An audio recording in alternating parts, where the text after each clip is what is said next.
Nagulat ng mga followers ng dating It's Showtime mainstay at hashtags member na si Nico Natividad ang naging pahayag niya sa Facebook nang tila ipagtanggol niya ang mga especially for you contestant na sina Christine at Axel Cruz kontra sa main host ng Showtime at kilalang malakas sa programa na si Vice Ganda. Sina Vice Ganda at Nico ay kilalang dating malapit sa isa't isa. Kaya nagtataka ang marami kung bakit tila tinitira ni Nico ngayon si Vice. Narito ang buong detalye. Ang social media post ng komedyante at dating hashtags member ng It's Showtime na si Nico Natividad na although wala siyang nilagay na pangalan ay malakas ang pakiramdam ng marami na pasaring iyon sa It's Showtime host na si Vice Ganda. Kaugnay sa insidenteng nangyari noong May 31 episode ng Especially for You kung saan searcher ang dalagang si Christine at searchy naman ang binatang si Axel Cruz. Nag-post si Nico sa Facebook na naaawa raw siya sa dalawang contestant sa TV na umano'y ginusto lang ng exposure subalit tila na trauma raw. Pero agad ring binura ni Nico ang naturang mga post. Gayunpaman ay may mga netizens ang nakapag-screenshot na ng post ni Nico na siya namang kumakalat ngayon.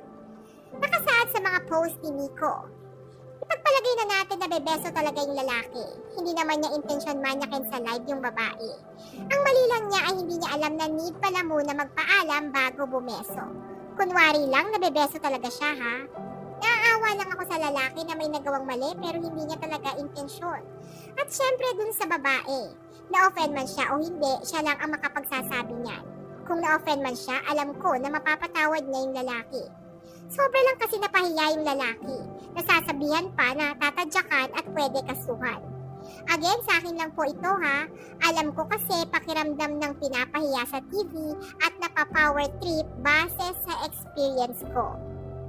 Pakiramdam ng netizens tungkol ang post ni Nico sa trending topic ngayon online nang pagsita ni Vice Ganda sa searchy na si Axel Cruz nang mapansin nilang pumalag si Christine sa tangkang pagbeso ni Axel sa kanya sa Especially for You segment ng It's Showtime. Malakas rin ang pakiramdam ng netizens na si Vice Ganda ang pinapatamaan ni Nico na ng pa-power trip at namamahiya sa TV. Dagdag pa ni Nico sa isang post, lalagyan lang niya ng charot sa dulo, lulusot na yan. Matatanda ang binawi ni Vice Ganda ang nauna niyang sinabi na mag-a-apology siya kay Axel.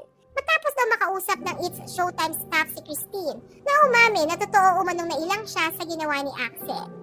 Pero kasunod nito ay ang pagkalat naman ng video ni Christine na humahagulgol habang masamang-masama umano ang loob sa It's Showtime dahil ginawa daw siyang sinungaling sa publiko at siya tuloy ang patuloy na binabash ng mga tao.